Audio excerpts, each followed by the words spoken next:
Puncak ketimpangan agraria, 68% tanah dikuasai, 1% korporasi.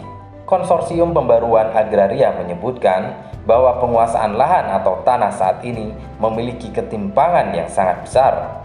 Melansir berita CNN Indonesia, menurut Sekretaris Jenderal KPA, Dewi Kartika mengatakan bahwa ketimpangan ini merupakan yang terburuk semenjak Undang-Undang Pokok Agraria Nomor 5 Tahun 1960 disahkan.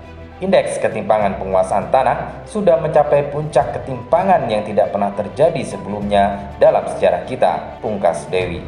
Berdasarkan data KPA, 68% tanah sekarang ini dimiliki oleh korporasi atau usaha skala besar, 1% pengusaha besar. Sementara itu, 99-nya diperebutkan oleh rakyat. Ketimpangan ini menandakan bahwa sudah banyak tanah yang dikuasai oleh korporasi, sehingga menyulitkan para warga lokal seperti petani untuk mendapatkan tanah agar bisa bercocok tanam. Kurang lebih 16 juta rumah tangga petani itu hanya menguasai tanah kecil-kecil di bawah setengah hektar. Fenomena ini tidak hanya di Jawa, tapi di luar Jawa sudah menjadi existing real situasi di lapangan.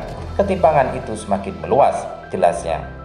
Faktor-faktor yang menyebabkan ketimpangan ini terus meningkat adalah ekspansi bisnis yang dilakukan oleh korporasi, mulai dari sektor perkebunan sawit, pertambangan, hutan tanaman industri, dan pembangunan infrastruktur.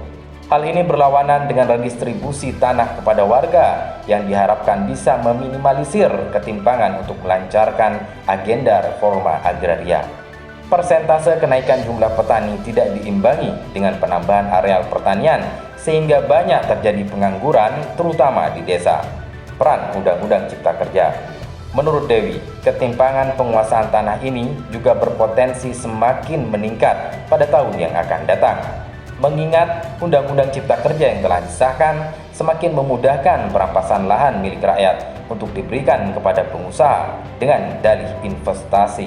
Hal ini dikarenakan Undang-Undang Cipta Kerja sangat menguntungkan para kapitalis, pemodal, investor, dan para tenaga kerja hanya dibayar murah, juga alamnya dieksploitasi untuk kepentingan kapitalis. Sekarang ini kita sebenarnya sedang meneruskan kembali warisan kolonial.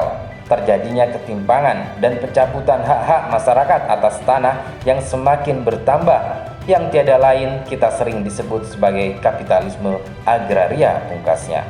Undang-Undang Cipta Kerja berpotensi menaikkan ketimpangan penguasaan tanah tahun depan dikarenakan pencabutan hak-hak masyarakat oleh para kapitalisme agraria. Konflik agraria tidak terhindarkan dari problem ini.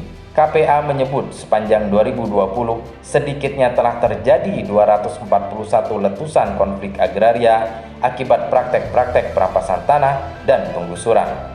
Menurut KPA, hal ini adalah perampasan tanah berskala besar. Demikianlah nasib negara yang menjalankan sistem ekonomi kapitalisme. Korporasi lebih diutamakan karena dianggap akan mampu memutar roda ekonomi. Namun, kesenjangan dan konflik tak terhindarkan. Konflik dan kesenjangan sendiri menandakan bahwa kesejahteraan tidak merata.